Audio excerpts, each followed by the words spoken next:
First Samuel chapter 3 verse number 1. And the child Samuel ministered unto the Lord before Eli, and the word of the Lord was precious in those days. There was no open vision. And it came to pass at that time, when Eli was laid down in his place, and his eyes began to wax dim, that he could not see. And the lamp of God went out in the temple of the Lord, where the ark of God was, and Samuel was laid down to sleep. That the Lord called Samuel, and he answered, Here am I. And he ran unto Eli and said, Here am I, for thou called me. And Eli said, I called you not. Lie down again. And he went and lay down, and the Lord called yet again Samuel. And Samuel arose and went to Eli and said, Here am I, for you did call me. And he answered, I called you not. My son, lie down again. Now Samuel did not yet know the Lord, neither was the word of the Lord yet revealed unto him. And the Lord called Samuel again the third time, and he arose and went to Eli. And Eli said, and he said, Here am I, for thou didst call me. And Eli perceived that the Lord had called the child. Therefore Eli said unto Samuel, Go lie down, and it shall be, if he call thee, that thou shalt say, Speak, Lord, for thy servant heareth. So Samuel went and lay down in his place, and the Lord came and stood and called as at other times, Samuel, Samuel. Then Samuel answered, Speak, for your servant heareth. And the Lord said to Samuel, Behold, I will do a thing in Israel, at which both the ears of everyone that heareth it shall tingle. In that day I will perform against Eli all things which I have spoken concerning his house. When I begin, I will also make an end. For I have told him that I will judge his house forever for the iniquity which he knoweth, because his sons made themselves evil, and he restrained them not. And therefore I have sworn unto the house of Eli, that the iniquity of Eli's house shall not be purged with sacrifice, nor offering forever. And Samuel lay until the morning, and he opened the doors of the house of the Lord. And Samuel feared to show Eli the vision. And Samuel feared to show Eli the vision. Tine mukomana wechidiki wainzi Sameri. Sameri muprofita anondityisa pamaprofita mazhinji aMwari. I remember pane imwe Sunday service ndakawana mukana wekubata the accuracy of the prophet Samuel, ndichimienzanisa namamwe maprofita, ndichizama kuda kuratidza nyasha dzechiprofita dzainge dzakaiswa naMwari pamujaya wainzi Sameri. I remember telling you that I've never seen an accurate prophet in the Bible like the prophet Samuel. Ndine shungu nhasi kuti dai ndadzokorodza zvandakambotsanangura, asi nguva ndoichandirambidza. Accuracy dzaSameri dzinosiyana nemaprofita atinoti maprofita mazuano. Nekuti the strength of a prophet, or what makes a man a prophet, is not a prediction of the past, but an ability to predict the future. Saka future kugona kuiona nekuipredicta nekuirova zviri accurate, izvozvo ndozvinotsanangura uprofita uri mumunhu kudarika munhu anodzokera nevanhu kunhoroondo. Problem yatina yemazuva ano iri pakuti tikapinda mavazhe emunhu wanzi muprofita akagona kudzoka nesu kune chatakadya nezuro, odzoka nesu onobata madzibaba nemadzitateguru edu, tese tinogutsikana kuti pano paita muprofita. Asi mukuverenga kwangu bhaibheri, muprofita wemandiriri hawaimuona nekudzosera vanhu munhoroondo, waimuona nekugona kuendesa vanhu kune ramangwana ravo. Yes, thank you so much. So Samuel anondinakidza pakuti muprofita angari accurate pakutora vanhu vapenyu asingavadzosere kunhoroondo but achivapinza mufuture. That is the reason why ukaona paakasangana na Sauro, prophecy yaSamuel kuna Sauro yaiprofita future bedzi, nekuti anotanga introduction yake anoti zatambudzika nekuti madhongi auri kutsvaga awanikwa. Kuwanikwa kwemadhongi is not the past but it is the future.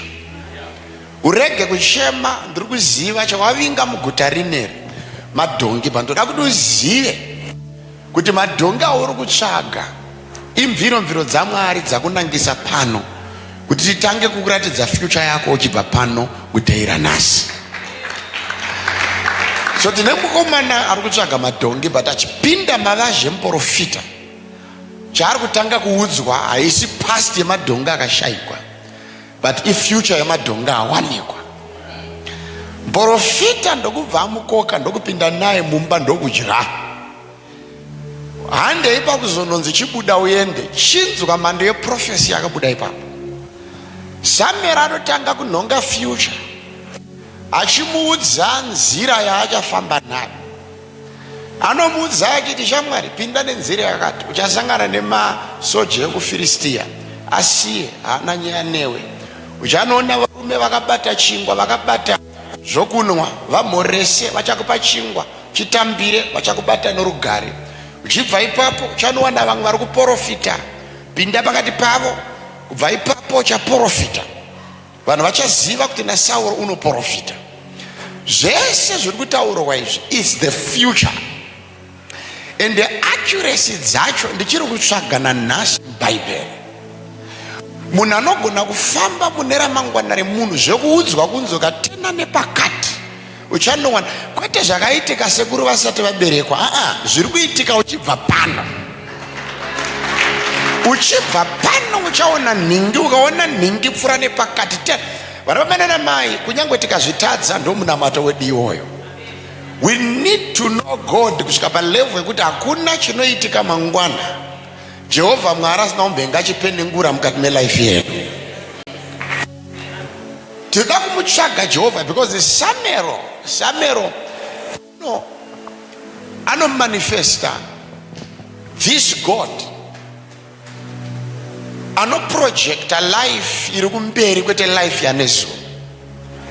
Accuracy dzaSamuel dzinokonzerwa nekugona kuswera mupresence yaMwari kwenguva yakareba. Chinosiyanisa vanhu muna Mwari hazviri kuti Mwari wakasiyanisa vanhu maari, but vanhu vanosiyaniswa maari maringe nemaunganidziro aMwari aitwa nevanhu vanenge vapinda mumavazhe aMwari. Mwari vanenge dinner table. Kana vakambopinda mahotera kuna anonzi mabuffet, mabuffet ekubhadhara mari yako opinda chikafu ndoda, dumbu rako bedzi, kusimuka nokudya, ukapedza otora chimwe odya, ukapedza otora chimwe odya, dumbu capacity yako chete. Kana uchigona kupedza zvakarongedzwa ndiwe inonzi buffet. Hunhu ihoyo hwekungotendera vanhu kuti kana vakwalifya kupinda ngavadye nepavanodira, hauna kutanga naMwari. Ndozvinoitwa naMwari kunyangwe pavanopa vanhu presence yavo. Presence yaJehovha inenge buffet, inoiswa patafura. Agona kunhonga nepaanoda ndiye. Tobva tanosiyana mukuziva Mwari, kwete nokuti Mwari ndiye akatisiyanisa, but tinosiyanishwa maringe necapacity yedu yemadyiro epresence yaMwari patinenge tapiwa mukana wokupinda mavazhe aMwari. Tine vamwe vekuti vakapinda mubhafe vanogona kungonhonga mairi maspoon vaguta. Vamwewo kana vakagara pandiro vagara, vandoita zvokuzonzi chisumuka itiende, vakagarira ndiro vachidya. Ndozvinenge mupresence yaJehovha. Tine vamwe vekuti vakapindawo 30 minutes zvanaka vakunotsvaga mabasa zvavo zvaita. Tochiita vamwe vekuti kana vakaera vasunga Jehovha, vakaera vabata bhande raMwari, vakaera vaunganira panoswera Jehovha, vanokanganwa kuti kunyika kune mabasa achatsvagwa, vachidya bedzi Mwari kusvikira vasiyana nevamwe, kwete nekuti vakasiyaniswa, but kadyiro kaMwari, kabatiro kaMwari, katakuriro kaMwari. Sameri mukomana akazvarwa ndokubva anopinzwa mupresence. Achiberekwa Sameri haana chimwe chaakaziva, wakaziva presence yaMwari. Remember kuti Sameri achizvarwa anozvarwa out of depression. Munamato waHana wakasaka Sameri azvarwe wanga uri munamato wainge uri associated nepain. Amai vakatambudzwa kwete nemadhimoni but nemacompetitors pamusha. Mukadzi wainzi Penina wakauya ndokubva ava a competitor. Do you know that sometimes God allows your competitors so that they can push you into the extremes? Kwa unonotanga kubata the correct atmosphere of God. Amen. Tukuzika. Mwari ngaakudzwe nekuda kwePenina, because tinogona kuparidza tigoshora Penina, but Mwari ngaakudzwe nekuda kwaPenina. Kudai Penina yasipo, kudai Hana asina kubata munamato, unobata radharana Sameri. Unakundinzwa. Because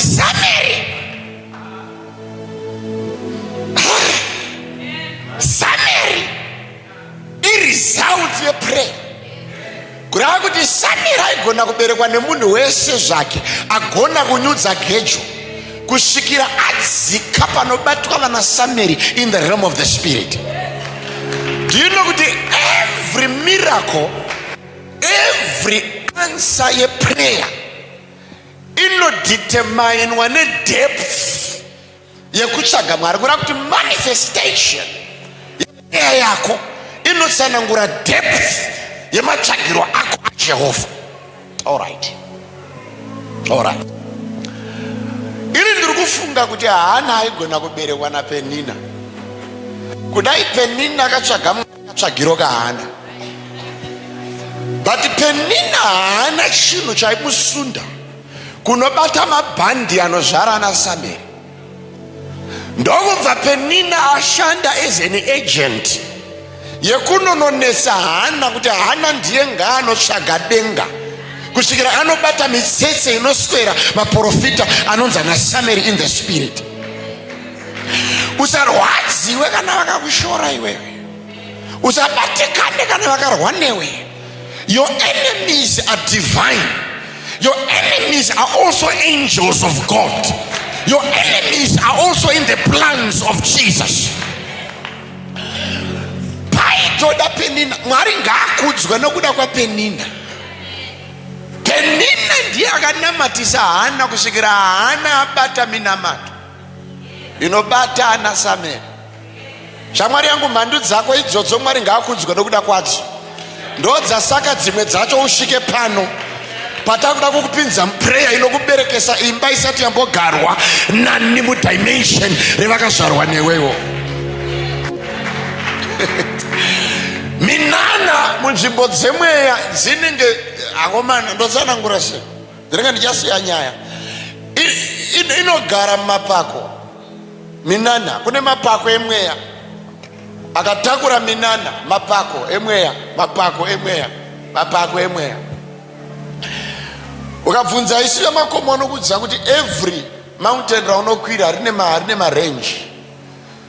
Une paunoto ukasvika apo unosangana nezvakati, ukasvika apo unosangana nezvakati, ura kuti ari mujinga neari kugotsi kwaro neari panhongonya veshe vane experience yakasiyana yeweather but vari munyika imwe chete. As you go higher une weather yakasiyana neari pazasi pako kunyange muri maatmosphere yakafanana. Ukauya kuna Jehovah, the higher you go the atmosphere the more it changes. Tinogona kunge tiri muchechi one but zvatinofila pamberi paMwari, zvatinonzwa pamberi paMwari, zvatinoona pamberi paMwari, zvatinobata pamberi paMwari hazvina kufanana nekuda kwechechi one yatinopinda. Tine vamwe vari muno but vari mujinga.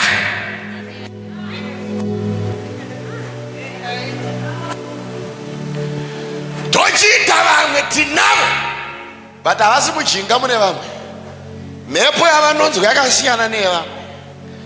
Saka the higher you go the adventurous it becomes. Even in the realm of the spirit, the higher you go there are miracles, there are results. Zakatogadzirwa naMwari kuti agona kubata bhandiro ane chakati chaanowana panyika, agona kubata bhandiro ane chakati chaanowana panyika. Haana haigona kubata Sameri kusvikira abata rimwe bhandi in the realm of the spirit. Haana kunamata kwake wakanamatiswa naPenina zvafunga kuti ndiMwari. Zvafunga kuti ndiMwari.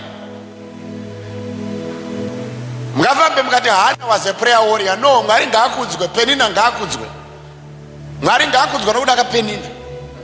Vamwe venyu vari muno, you don't know how much your enemies played a bigger role in your spiritual elevation. Vamwe venyu vari muno kudai musina kuvengwa kana Jesu amaimuwana. Namo pachayo yakatoshanda basa kuti utendeuke. Murume kunetsa kwake ngaakudzwe. Jehovha akapengeza murume akati po mukadzi akunamata. Kudai waingodiwa madiro anoitwa vamwe, izvozvo ungadai uri kupi? Penina inhume yaJehovha yakanamatisa Hana kusvikira abata bhandi raSameri. Akomana chinotinamatisa chinosiyana. Vamwe takanamatiswa nevabereki n'anga, vamwe tikanamatiswa neuroja.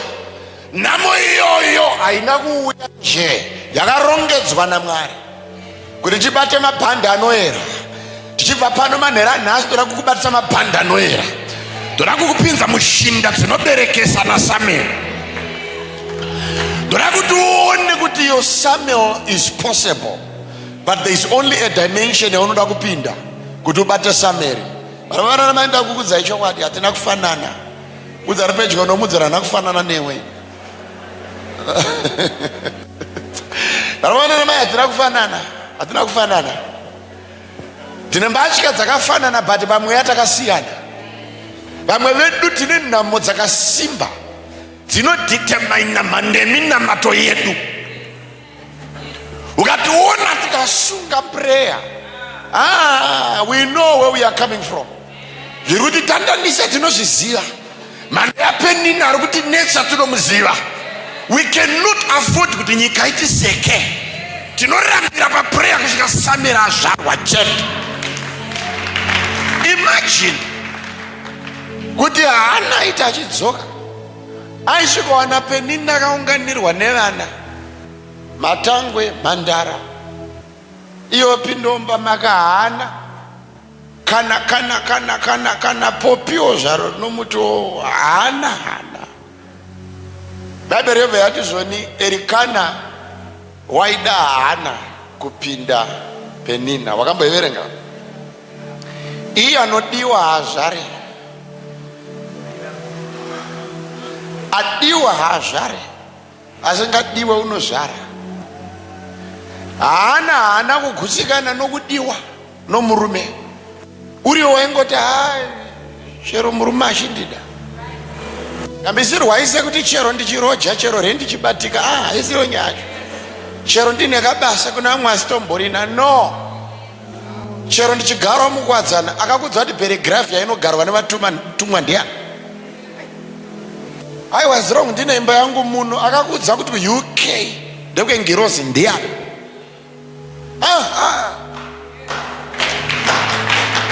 Urikuonera kuti Hana akaramba kuvharwa kumeso nelove isingamupe satisfaction.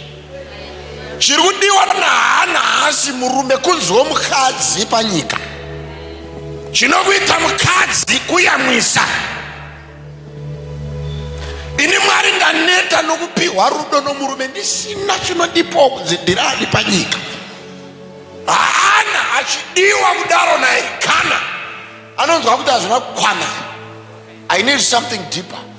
Dei rauchatadza kugutsikana, nemba yauinayoyo ndo dei rauchapinda mulevel rokunobata Samuel. Do you know kuti akomana miranitsanonga, do you know kuti there are some destructive things that people think they are a blessing?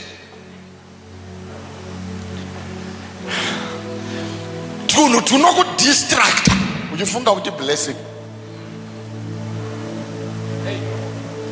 Never allow munana wa nhasi kuti uite hinda minana ya mangwana.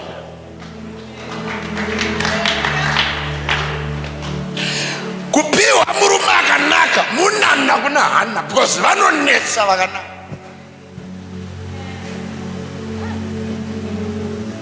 Hana angadai akagarira ipapa akati as long ariko akanaka. Zvekuzonza ndizvare Mwari kuda kwenyu ngakuitwe, ndominamato yenyu. Hana aine murume akanaka, but waitaura kuti anonakirei kana ndisino chibereko chake. Vabereki zvakunzi Mwari akanaka tinozviziva tese. Taakudawo zvaMwari zvinozvarwa matiri. Nyika yoona kuti hatingori vekungoti Mwari akanaka bedzi. Ngavaonewo nembe yandinogara votaura voti akanaka Mwari. Zvekuramba nongova nezita rokunzi mutenzi asinawo zvinobatika zvaJehovha. Hana anoramba anoti aiwa zvekunzi ndadiwa naErikana. Isino mbeu yaErikana. The devil is a liar. Ndokusimuka Hana ndokupinda muShilo prayer zone. Namba chiri kusaka Hana apinde muprayer zone ndiPenina. Ndokubva anamata. Unoonere kuti kana Mwari vakuda kukupa munana, ndoda kuti unyatsoniteerera kwenyari pedyo newe, umpe advice kuti chimboteerera pari kurohwa, teerera pari kurohwa. Teerera unzwe. Unoziva here kuti kana Mwari vakuda kukuita a channel of God's, of his blessing, vari jealous. Mwari vanoziva kuti all right. Source I1.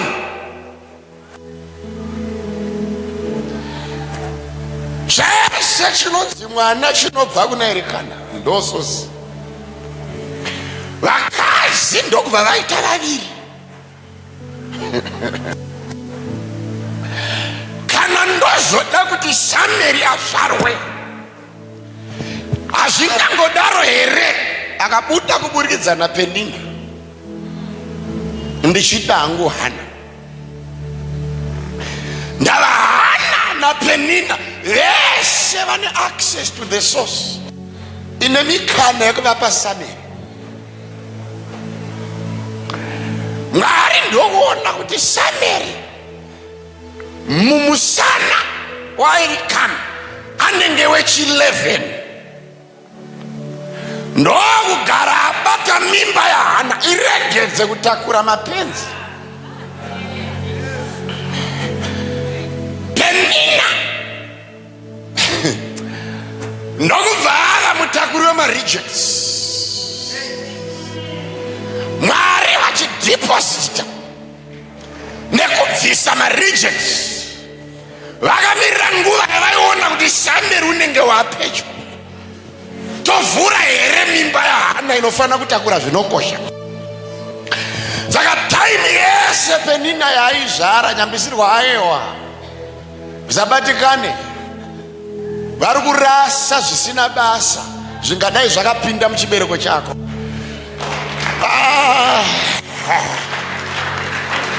Vakomana vese vasina destiny ngavaende kuna Penina. Vasikana vese vasiri munjere dzaMwari ngavaende kuna Penina. Time yavakaona kuti Samueri wapedyo kuuya, Mwari ndokovavhura chizvaro chaHana. Why? Because it was now time for the coming of a miracle. Never worry when you feel like it's too late. Kuna Mwari hakuna delay.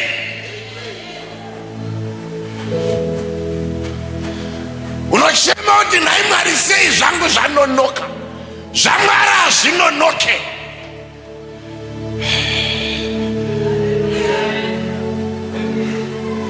Kune mabasa ari kupiwa vanhu vasina basa rako rakachengetwa.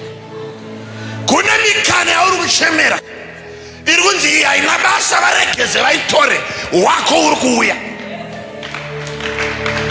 Vanororwa wosara.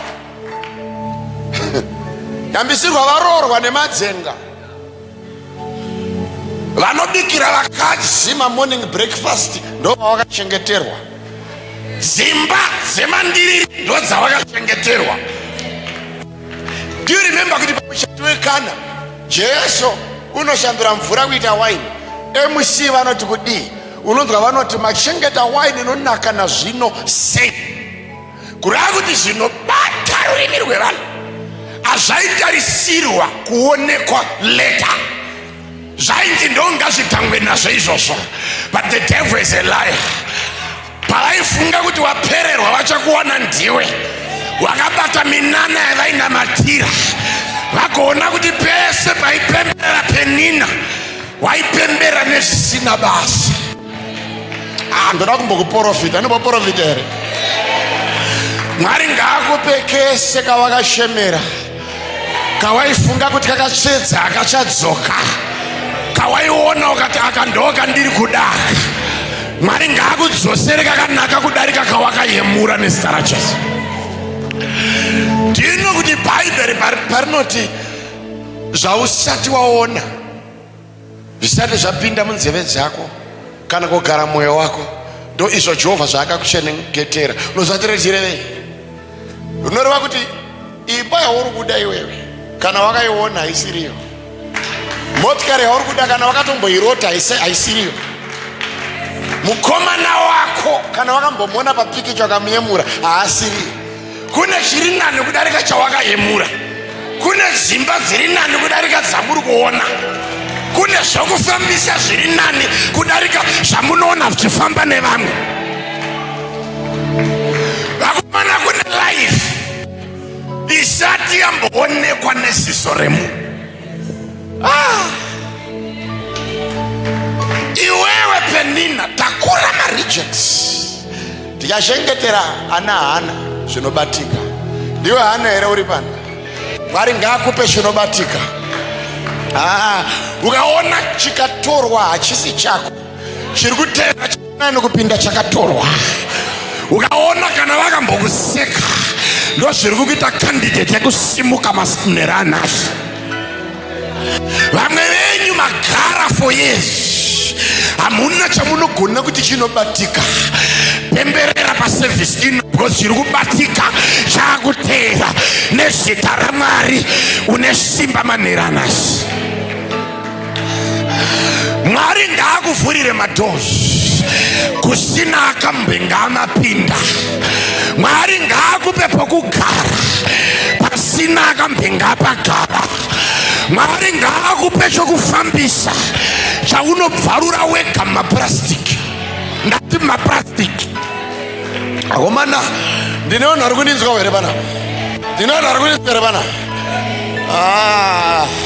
Zvekushemera tukuvana tukapedina siyana nazvo. Kune muprofita ari kuuya. Aro? Unomuona musikana achiroorwa so waimuda kuchikoro so apa akambokuramba. Musiyaende. Mwari wakakurongera zviri nani kupinda. Uyu wakazororwa wake but anga atamba nyika. Wako imhandara hakuna kambenga mbata. Jehovha uri kuita minana kwauri nezita raJesu. Zvazokunzi mukomana nebhibhodha andirora ndewenyika. Jehovha ari kuda kukupa wako iwewe. Uchibva pano chawabata ndechako. Imba ukaipinda ndeyako. Motokari ukafamba nayo ndeyako. Nyasha dzaSameri ngadzikutevere. Piwa Sameri manheranasi.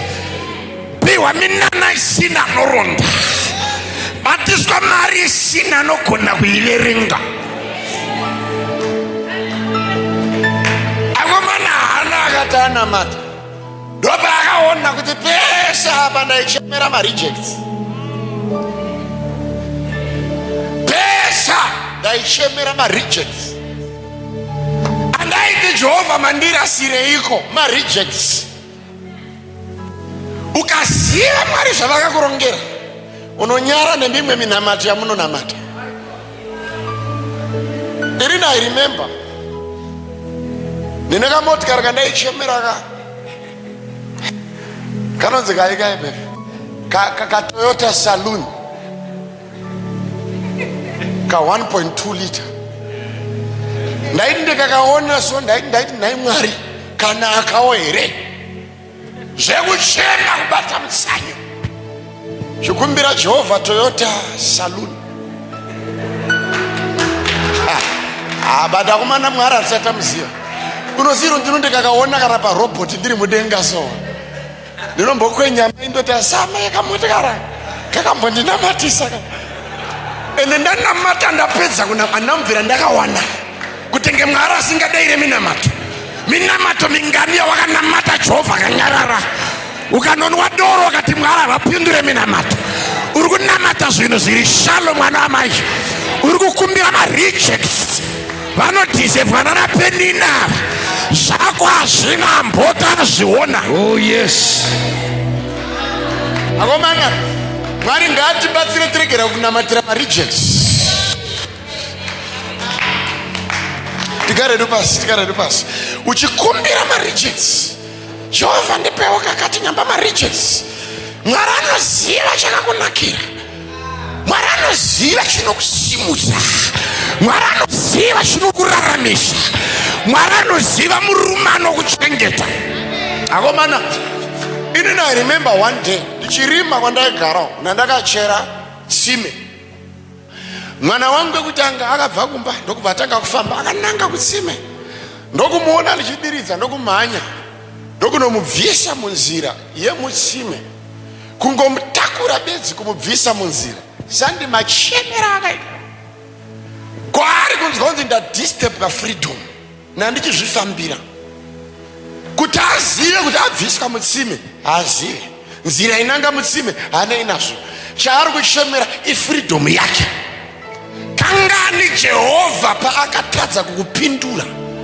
Ukanamata minamato chikatorwa chawainamatira wakatarisa. Ukachema.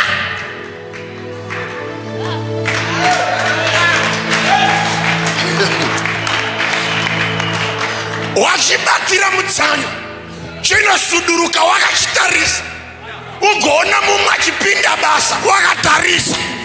Iri nyaya wabva kubatira pa 10 days.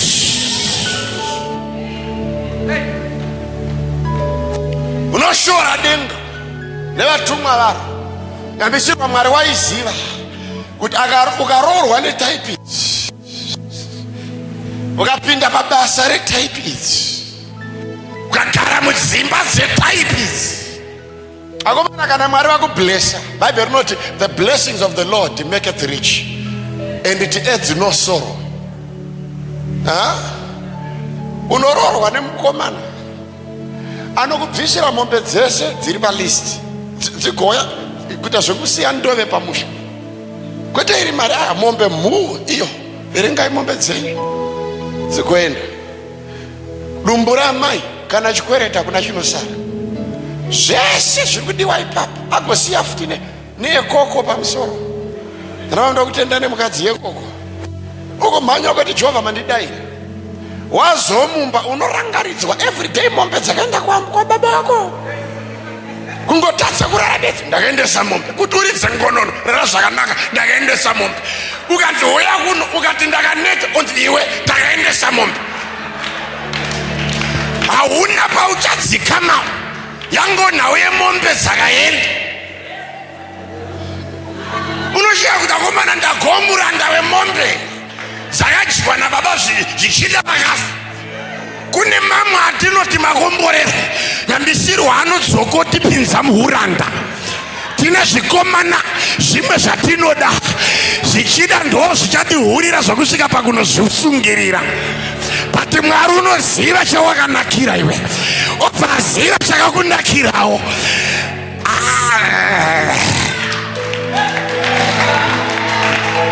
Ukamuona akaenda wabva kuinamatira murekedza aende, angangodaro ari reject. Minana yana Penina, harisi minana yana Hana, minana yana Penina. Hatina matire kareka kutevera, ikasauya ingangodaro iri minana yana Penina. Nekuti chinonzi na Penina Mwari wandirangarira, nechinonzi na Hana Mwari wandirangarira, zvinhu zviviri zvakasiyana.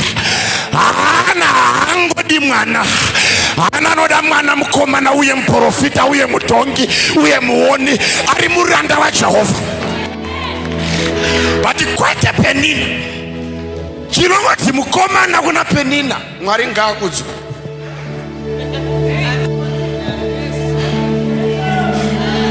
But Hana anonetsa nekuti ari too detailed.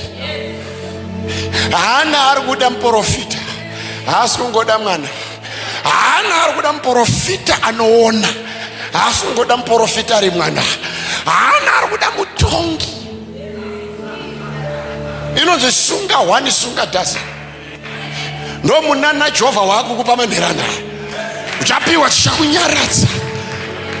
Misodzi yese wakabuda, wani munana wakuya uchakupukuta misodzi. Oh yes. Sunga wani sunga dozen. Oh yes. Mwari uchakuvhurira door rikakunyaradza pamisodzi awakachema for years. Oh yes. Pawaichema Jehovha waiona, pawaipuma misodzi ngirozi dzaiverenga. Namba yemisodzi yakabuda mauri ndo namba yeminana yakuitwa naJehovha. Kana matiro kakwa akachadi marejects, akachadi ma 2 rooms, akachadi dzimba dzomukuwadzana kuti gozonzi minana. My God, ndo profita here vana. Yes Father. Wakabata pandire mweya, minana yako ngaiendera nepandire wakabata. I receive. Mwari ari kuti ndira kuvhura madozi ekuti pauchadzoka kwawakakurira vachakushaya. Teera uchadzoka mumaraini mawakakurira, uchifamba murodi uinayo hombe, kwete nhamo motokari.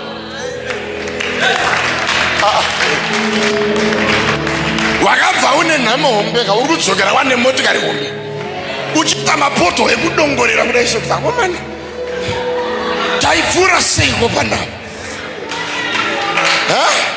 Akomana taimbopfuura seiko panapa? Akakomana ndikuti azvinobatikira pana uchiudza vana kuti bhiriji ndo randaitengesera mabhanana. Akomana ndinoda ari kunidzwa here, ugoti mukoto uyu ndo wataitiza matiegasi nawe iyoyo.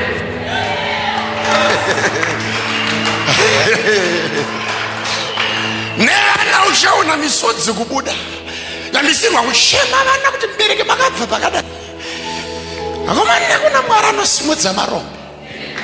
Mwari wahana ari pano manheranhasi. Mwari ari ready kukupa miracle tonight. Haisi minana ichaitika gore rinouya. Ngaitotanga mangwana Sabati. Utange kutoona kutoti Mwari wahana atori pano. Atori ready kukupukuta misodzi.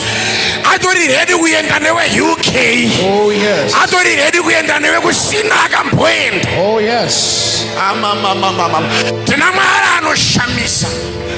Tina Mwari anosimudza marombo. Yakomana ndiri kuona mhepo.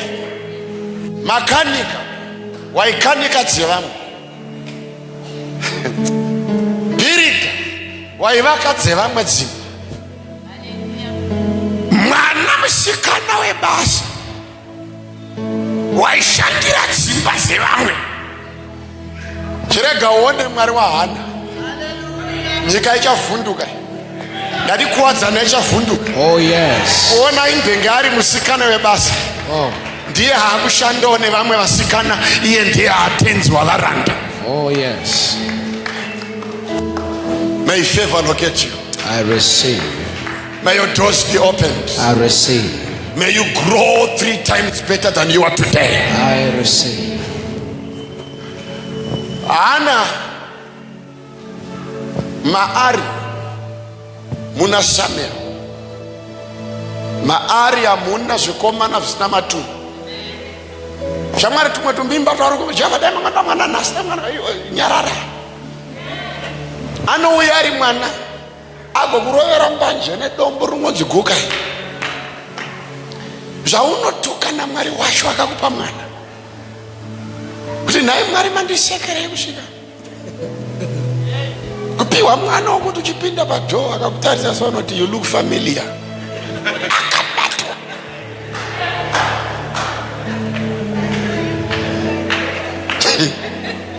Ukoti naiwe familiar ini baba kotanzi you look familiar. Wakafana mtaro wangu. Wakafana mtaro wangu.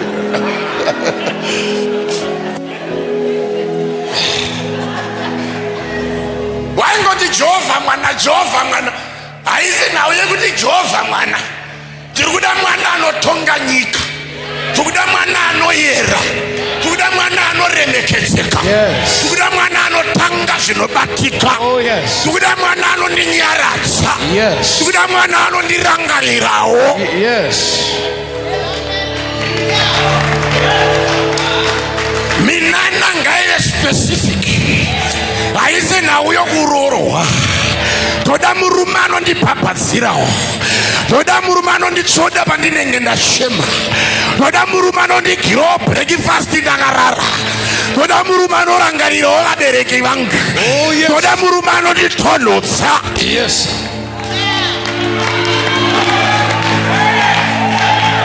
Zvekungoti Mwari ndakuda kuroora. Toda kuti Mwari watipe vakadzi vakanaka vanotibata mapendekete tabva kubasa. Haisi nauye kuti mukadzi.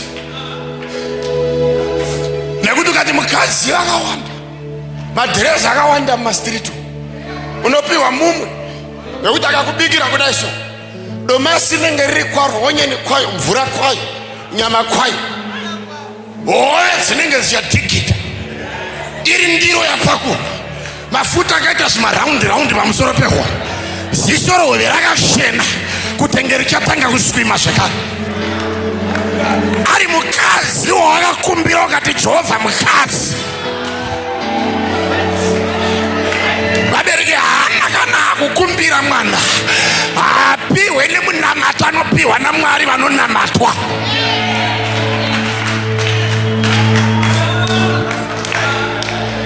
Akomana unozera kuti vamwe vakadziswa unoneta. Anombotanga yandakaudzwa nababa wangu Prophet Makaniwa. Zvikanzi anombotanga ita kunge ari kubika zvakanaka, achikanga zvakanaka. Onye saka ameno zvinozokumbata zvekumusha. Okunhongera 5 liters remvura naro mpoto iri kukangwa iyoyo. Unoona richifema kuti kopo. Mvura ichikandwa imomo. Unocha kuti naye mukadzi uyu akarwa nei.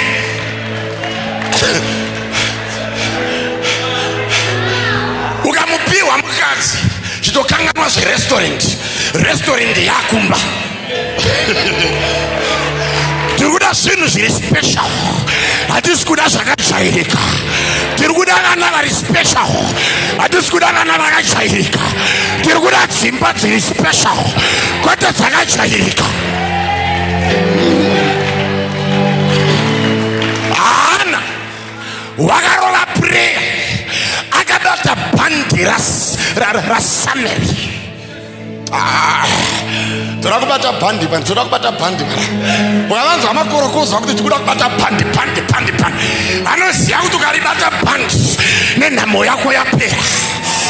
Ukaribata bhandi regoridhe kana rengoda nezvikweti zvawasiya kumba zvapera. Pane bhandi revana ratoda kubata tichibva pano. Vana maprofita, vana vanoremekedzwa, vana vanochuna chikoro, vana vasingarware. Oh yes.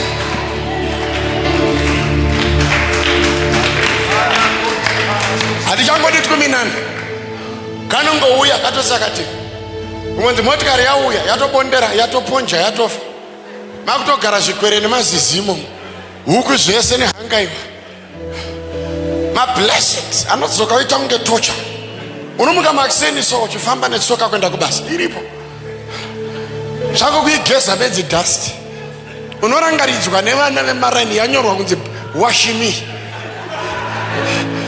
Ozonzi naimi chiigeza iwo. Kwete kuchifamba ina chiigeza iwo. Zvokufamba naye zvaramba chiigeza iwo. Tokodirwa mvura kunge yakuda kubuda pamba. Yosiwa yakadaro uyo munhu netsoka kwede. Ainayo kumba. Nominani yauri kudayo. Noti Mwari vakakupa motikari vanokunyimani mari yepetrol.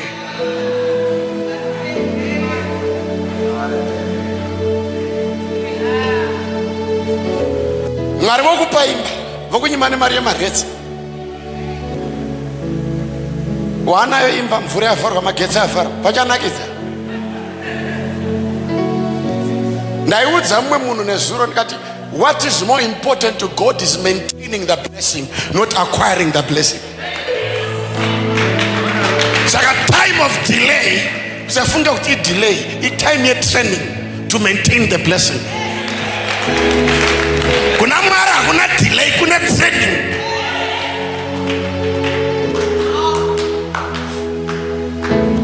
Pauru kufunga kuti zanonoka, nyamba uri kuchikoro. Uri kufundiswa machengetero.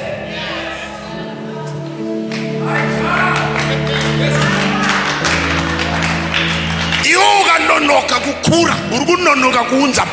Hazviremere Mwari nhasi kuti ufambe nevhongoma. But zvinoremera Mwari vhongoma ropakwa sina mari yemashoks nematai. Saka zviri nani tigare takupa ability yematai nemashoks nekuzoisevhisa. Yozouya hai. Now, mfundisi muri kuti kudii? Samero ivhongoma. Avasi vana vemhanga mavhongoma. Ana sameri vana veprayer. Because maprofita. Kuda kuti chaifanira kutanga muna Hana, it's an upgrade of prayer. Nokuti prayer ndio ino maintain sameri. Saka kune level reprayer raunofana kutanga wapinda sameri uzotera. Tingangokupa sameri nokuti washemedzwa naPenina. Haugone kumaintaina because mavhongoma emweya anogara pasi peareka. Haana chaanoziya sameri chingura azvarwa kunze kwaMwari.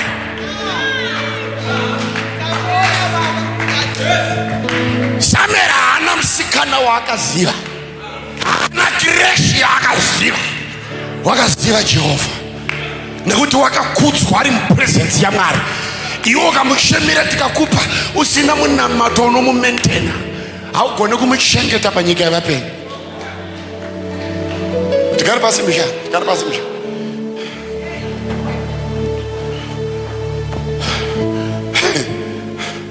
Sameri huya.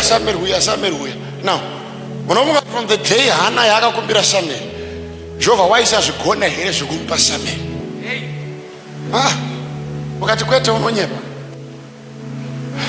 Une munana uri kutestify mangwana. Ndinava ndati mangwana. Ungadai wakauya nezuro, but wangu wakamirira mharidzo ine. Right? Saka every dimension remweya rine chinodena kuti chiuye chiri kuitika panyama. There is an action inoitika panyama. There is a journey inoitika panyama. Inotanga kuratidza kuti munhu kana tikazomupa, because uri kuona here kuti even uchida basa the lowest job unokupa at least a car, unokupa at least a car. Over wanoritsvaga usina driver's license, but basa uchigona. Basa uri kugona but driver's license hauna. Basa uri kudini? Vanotata maqualifications ese wana kuti hari kugona. Unogona kurishaya ndokungodzi kuti handina driver's license. Kana vakuitira tsitsi vanotora munotsvaga license kana kuti kukupa 3 months uri pabasa, make sure wane license. Saka basa rako rakutogara riri parisk, kwete nekuti hauna kuridzidzira, but une chinhu chinoenderana neblessing chausina. Wakunonopinda bhizi dzokutsvaga driver because haugona kuripiwa basa iro uchifamba netsoka. Saka une chinhu chaunofana kugara wagadzirira because dimension iri harisisi revetsoka. 3 months idzodzo urare ifunga license, but wakadzidza ukagara pakompyuta soinongoti kati manzi abuda kati manzi abuda. Unoona nabhosi kubvunza wazoona license ubvota nesato voti ndozvamunonetsera manje, muda kuti tinake kusvika papi, basa tatakupai basa. Ende uchiri shara license naMwari unosvika pakuti takutsvaga nayo, but basa uchigona. Now ndoda kuziva kuti license nebasa zvinopindirana papi. License ilevel rinoattractwa nebasa, ilevel. Hatigona kukupa basa iri kutekera netsoka mukwadzana ukozonzi uri supervisor weCBZ. Amena na CB vamazuva ano vatatoziva isi mabhengi akudhara. Ngonzi uyu manager webank, unoona nekantumavhiri 4 ipapo payati, unyangwa ne2 rooms anokamanikidzira mvomvomvomvom kachipakwa ipapo, oziva kuti baba vamanager. Ameno mabhengi emazuva anayo hautobvumidzwe. Are you listening to me? Hazvibvumidzwe. Ndosaka uchiona kuti even pamweya Mwari anoziva kuti ukabata basa ravo kusvika palevel yakati hazvichagona kuti mufundisi anofamba netsoka, hazvitoite. Because minister wenyika ungonzi agriculture chakati kana kuri maagone anorambidzwa kufamba netsoka. Agozonzi minister wenyika achimhoresa mbambera dzevanhu netsoka, unonzwa nyika kuchema kuti nhai mashayei kushoresa hurumende kuti minister unofamba netsoka. Kura kuti huminister ihoyo hunoattracta imwe life yaunomanikidzwa kunzi kunyangwe zvikanzi wafoira sei haumire pabhasitopu uchimisa kombi. Abereke kune life yatiri kuenda, ende kutanga mangwana wachiwana maresults maniyo. Ndino kuti unosvika palife iso yekuti kana Samuel kana akuda kuuya, Samuel kana akuda kuuya, unotanga kuudzwa nepaunogara kuti so far chaita, kwete kuti auya akuda kuuya. Inhumbu ipi unosvika pakuzongozvarwa isina kumbokudyiso kana madhaga kana ngokutsvagiso hove yausingadi. Inokupa masainji so kuti yapo. Nona munhu kuti kuda hove yaimboda poku nezuva kutanga ari nokuda hove. Murume akangwara ndvazati kune chakutoitika. Munhu aimboda tomato sauce unonzwa kuti sa mhiripiri musavi sanganisira imomo zvipakurwe zvakadaro. Chakuti mhiripiri kutanga rini kune zvakutoitika. Kwete kuti mwana auya amunzira. Samuel kana akuya kune zvinhu zvinotanga kurongedzeka. There's a dimension of prayer ino attract a certain life. zvaunononzwa panyama sokuchipinda muruma unorara kuti mubhedha uchaita unovenga nemubhedha waunorarira kutsamira kaviri kudai so nehasha ipapo nemurume anovhunduka kuti kutanga rini hama ikushusha mubhedha uchaita baba mubhedha uchaita baba nai kutanga rini chinguri mauya pano maisaudzwa here kuti hauchaita nyamba zviri kuitika munama havasi kuzvinzwisisa samiri wakuda kuuya ndinoti tinemwe mubhedha so yataiti tikarara nemurume aitenda mwari takomana pakati pamukadzi anonzwisisa yakasakara kuti mukadzi asiri kubatikana inhau yakuti samiri anga achiri kure aurare mubhedha iwoyo murume akonzwa rugare pamubhedha samiri apedyo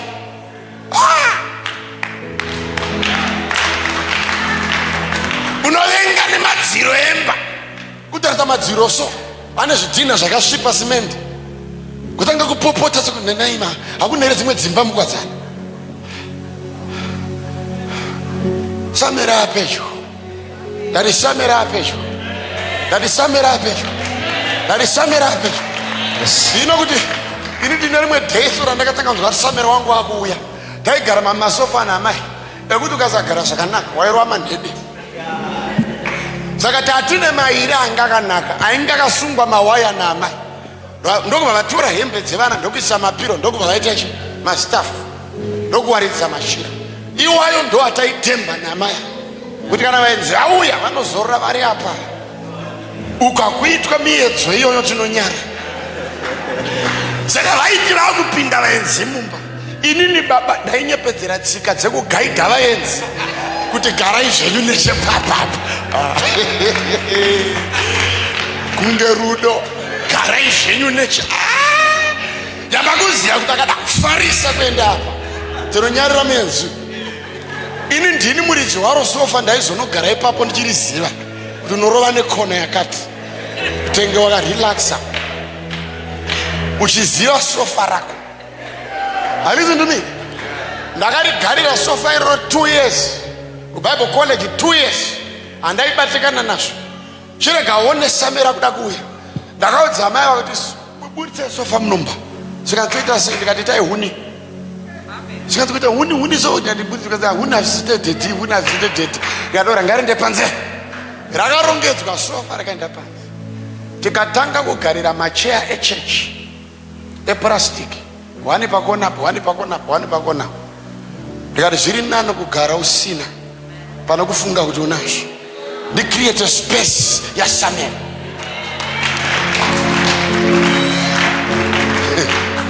ndiri musofa iroro ndaitoprofita I remember ndaindikanokokwa kunoparidza kumachechi mahombe kuchechi kwatakakuriroko vagotanga kutitera nekumba takuya kumba toda kuya kumba ini mazuva ivo kana kusambonyara nokuti vaudza adhiresi votouya pamba vopaka motikari vopindamba vogara pasofa murume ane mhanza yekwani iri kupenya mari akugara naye kumuprofita naye kumuprofita netukumari asiya ipapo kana kumbaona kuti sofa rite svika ndazoona kuti akomana samira kana akuuya nechokwadi kune unobatikana nezvinhu zvawangokajaira amaiburitsa isofa ndokubva rabuda rikarohwa nemvura tichigara pamacheya epurasitiki samira kuda kuuya dati samira kuda kuuya iwe unogona kuoccupy space reganipedza nechinhu reject chiri kutohinda kuuya kwemunana uri original zipuching tray rakazadza kona riri kutovharira tv zvino iyo ndopa unongoriti ndipapo ziroom divider muna 2023 unenge uniri ziroom divider remapuranga muna 2023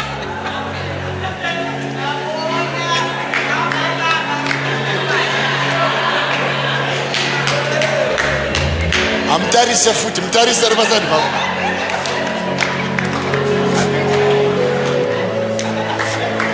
uri kuvhara space ingadai ichiuya tv iri nani vamwe vakuona matv anenge mahodhropu iyo ndopa unenge uchine hodhropu mukoro uno nayo pakona pane wardrobe ipapo vamwe ndo pakakurongedzera machiya nekacoffee table mubedroom iwo chiri newardrobe haudi kuisiya because inokurangaridzawo pawakatangira imba unzakomana ndinobatikana have attachment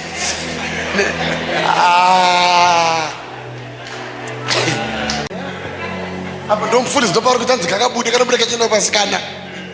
Listen to me very careful. Ndine mwe mudhara angane kamotikari kake kaPeugeot 544 anga asingagone nako kamotikari kako kaibatwa zvakanaka kaPeugeot.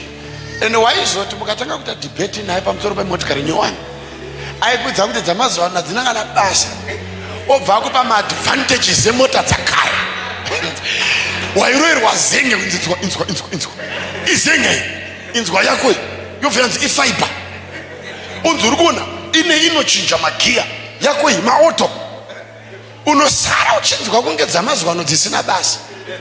One day ndakazwa kuti chimbopinda mune yangu yemazuva ano ndobva aigarira kudaiso zvikadza maauto enyaya ndobva tanga kuda kushorasho maauto aya toda munhu anodhiraivha unofanira kufila kuti you are in control.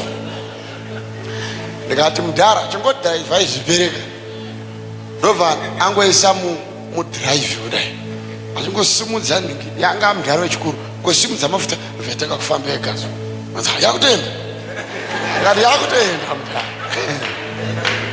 achipinda mahaiwe kudai so ndokuisa mafuta kudai ndobva ndaisa aircon vandati mhanzi nechepazasi ndobva aitsika kubva kuwadzana kunobata notoni kudzoka achidzoka ndakanzwa language yachinja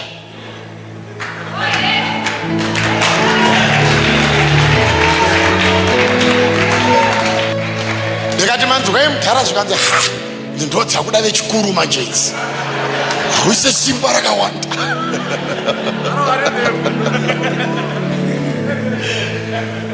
paravana namaendera kukudzai chokwadi zvimwe zvinhu zvamakazadza mumba izvi zviri kuvharira kuuya kwaSamuel. Mibhedhe yekuti mwana akapinda agoti good morning mama kuda kumhoretsa vabereki anobuda kuti vabereki hamu vakanyura mugomba urimo imomo vabereki zvinodisturba kuuya kwaSamuel. Kune zvinhu zvatakuda kubvisika maenvironment edu akomana zviri nani ndirare pasi Samuel agone kuuya mbamanga akomana ndine munhu ari kundisikirei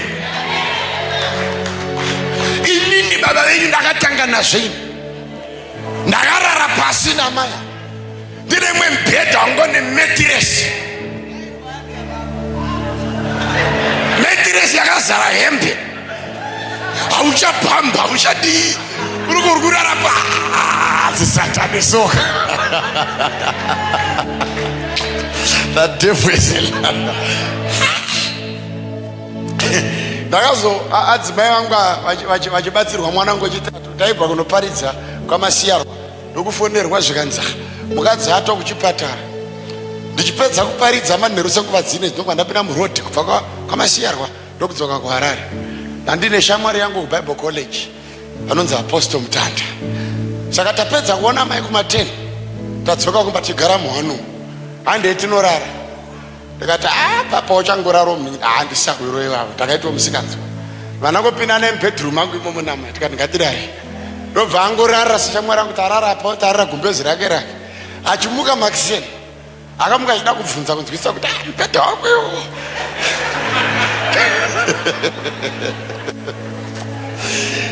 saka ndakamuona kuti ubata kuti mubhedha wasiyana akomana ndokutaura mubhedha hausi kubhamba hausi kudii ukakunguruka unokundikokunguruka una unyikuendo chikodzawachidii ndino ndakasvika panakabata chiuno so ndikati bata amai kokusiri ngobayiwa nemusana ndikuti tiri ngobayiwa nemusana tiri pahigh level zvino ndingobayiwa nawo katiri pasi zvikanzi mafungei ndikati buritsai mupise mubhedha ukabuda ukarongedzwa panzi tikasara mumba musina chokugara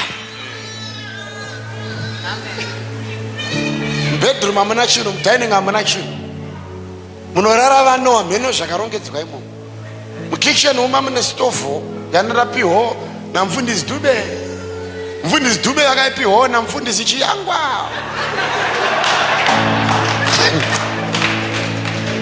Akabataka la president izvozvo vekufm uko ndevakapiwa mufundisi Dube. Mufundisi Dube ndokuyokumba ndokuona gasitofu racho harichaitai hwane ndikanzi nokune imba yandakapiwa rukwachiro ovasi naovasi kune stofu yandakapiwa naovasi uyaumboiona kana uchida unoitora ndokuiona akomana imwe preti yakanyinama yakademwa ndikati handoigadzirisa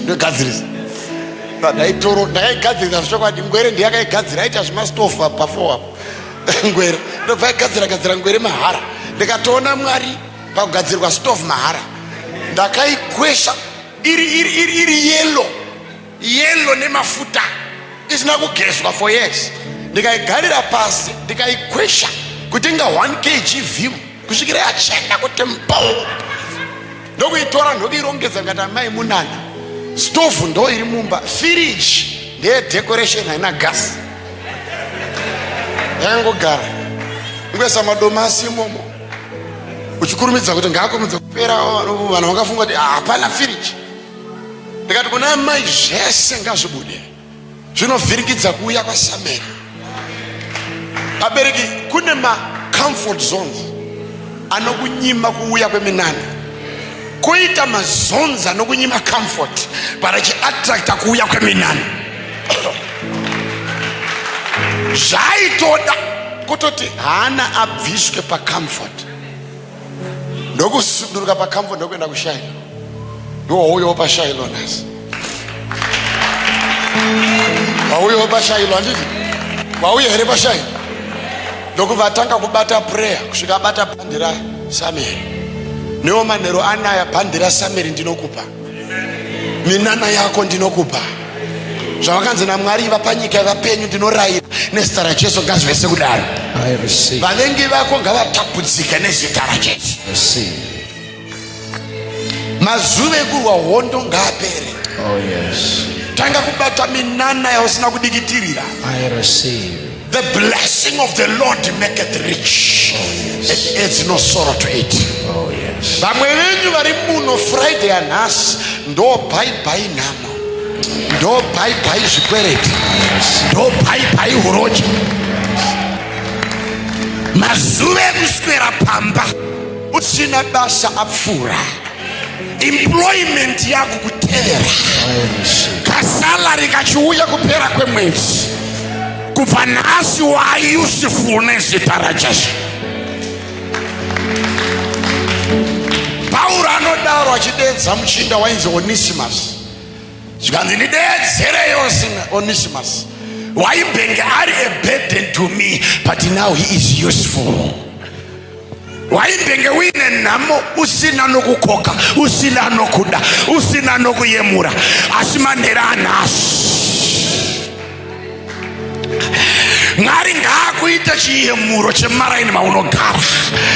Mwari ngaakuite mupangamazano evaikushora iwewe. Mwari ngaakumisikidze panzvimbo dzawaida kudzikisirwa. Vakakurongera matara akaipa ndo vachakurongera mhemberero yemuchato iwewe. Vese vaiti hakuna kwaunoenda vachakatungamira nzira vachinanga newe kwaunofanira kuenda nezita raJesu.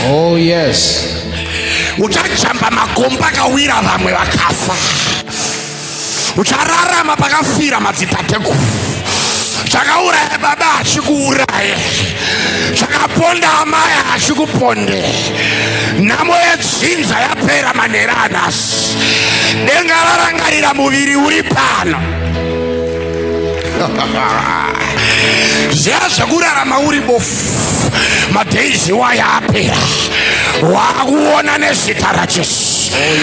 Hakusisina surprise chaitika kwauri. Uchairota naui isati yaitika. Uchairota nyaya iyi isati yazadziswa. Hauna mwana dofo iwe, chako chiberekwa chibereka marejects.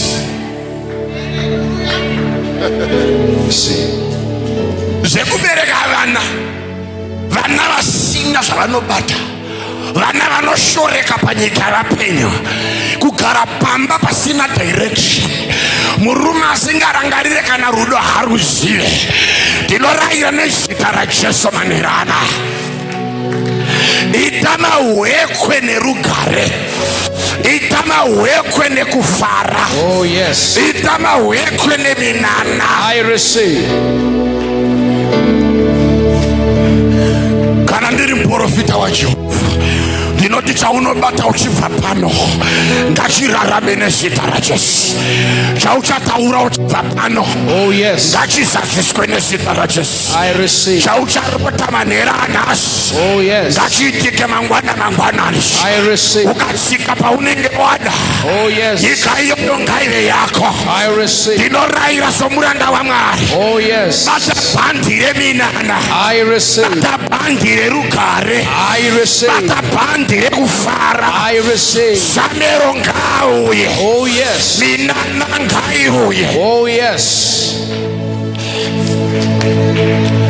Akomana ndinoterminate macontracts ehurocha, Oh yes. macontracts ezvidhoma, Oh yes. macontracts ekutiziswa, Oh yes. ekutizirwa. Oh yes. Ndinorayira somuranda waJehovha, Oh yes. Mwari ngavakupe kudarika pawakanamata. I receive. Tonamata here. Yes, Daddy. Tonamata here. Yes, Daddy. Timbovaona vana Sameri vachiuya. Oh yes. Akomana mazuva ekunzi uyo kuri kunongedzererwa guwa rekushorwa. Mazuva iwayo atopera. Ukaona vakati uyo munana, uyo i-good news. Zita rako rakugara pamiromo yavo.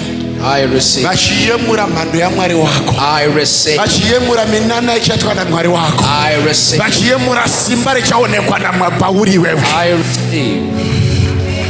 Gore rino unoenda kuprize giving day mwana wako iwe. Oh yes.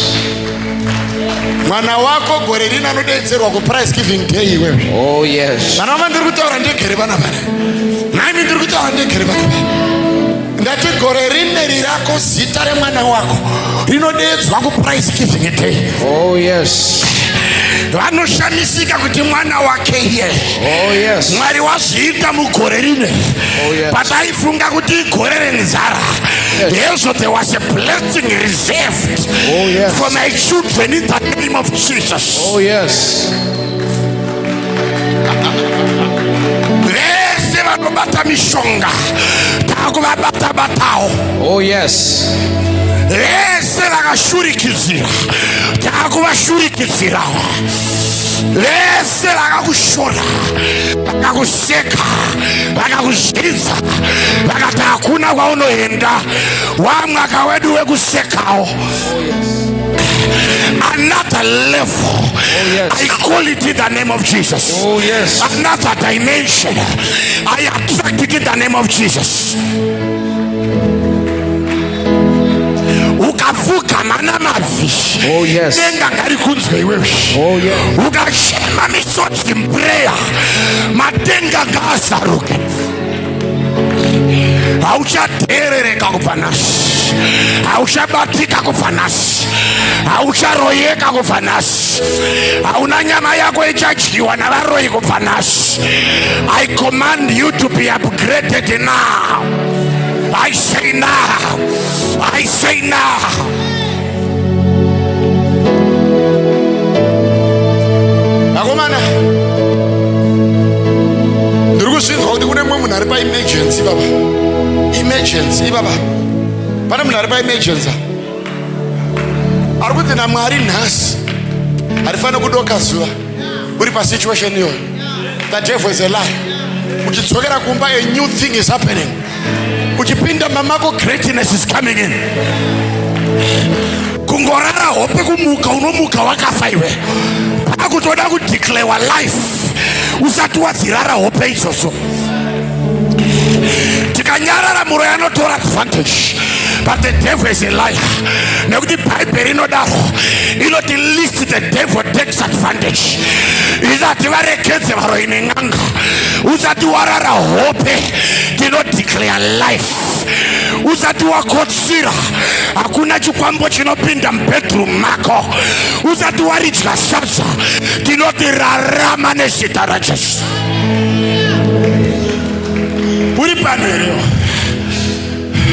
May you live. I receive. May you live. I receive. May you live. I receive. May you live. I receive. May you live. I receive. May you live. I receive. May you live. I receive. May you live. I receive. May you live. I receive. May you live. I receive.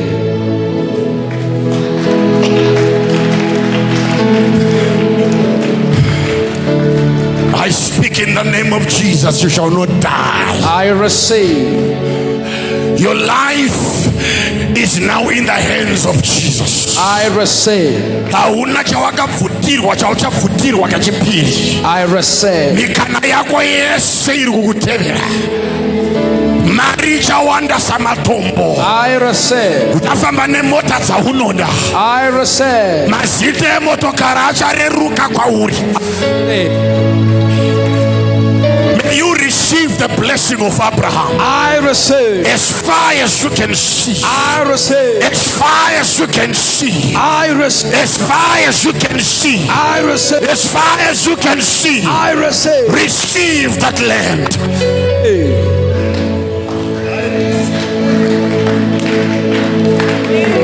Oh my God. Oh yes. Oh yes. I receive. Oh yes. Oh yes. Oh yes. I receive. Oh yes. I receive. I receive.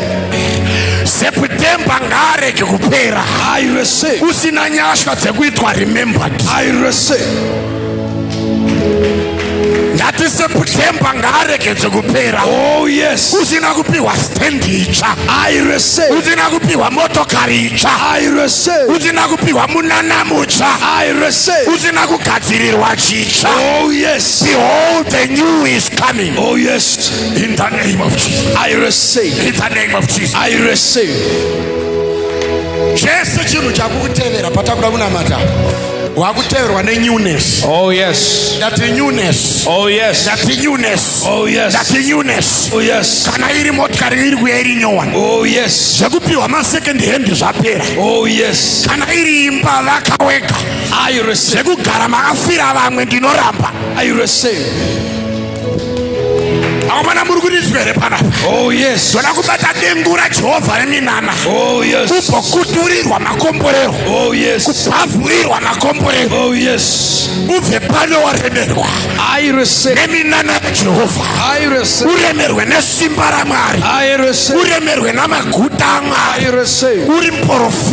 Oh yes.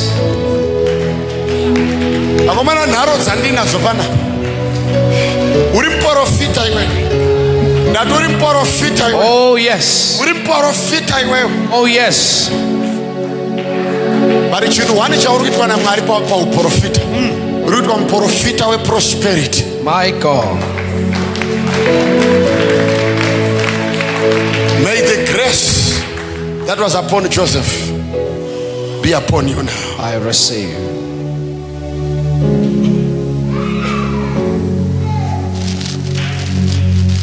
The Joseph anointing. The Joseph anointing. Oh yes. The Joseph anointing. Oh yes. Ndikutaura nani naye Mwari? Ndikutaura nani naye Mwari? The Joseph anointing. Oh yes. Joseph anointing. Oh yes. The Joseph anointing. I receive. Let it locate you now. I receive. Let it locate you now. I receive.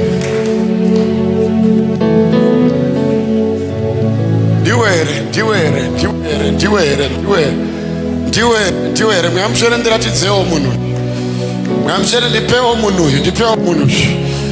Ndipa emergency Mwari ndipeiwo. Zita renyu rikudzwe pakusimuka kwake. Zita renyu riyereswe pakusimuka kwake.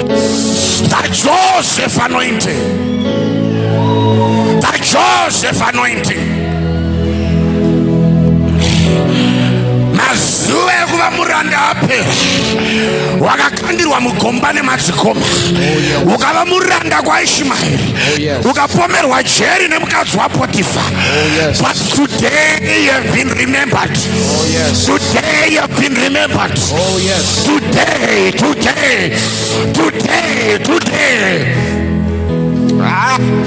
zvako hazvisi kuzoitika mangwana, zviri kutoitika muno nhasi pano. the Joseph grace, the Joseph grace. Zvaverenga up to 3.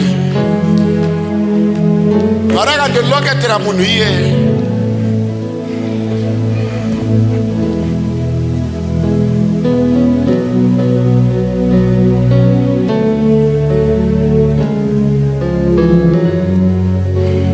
semuzamoka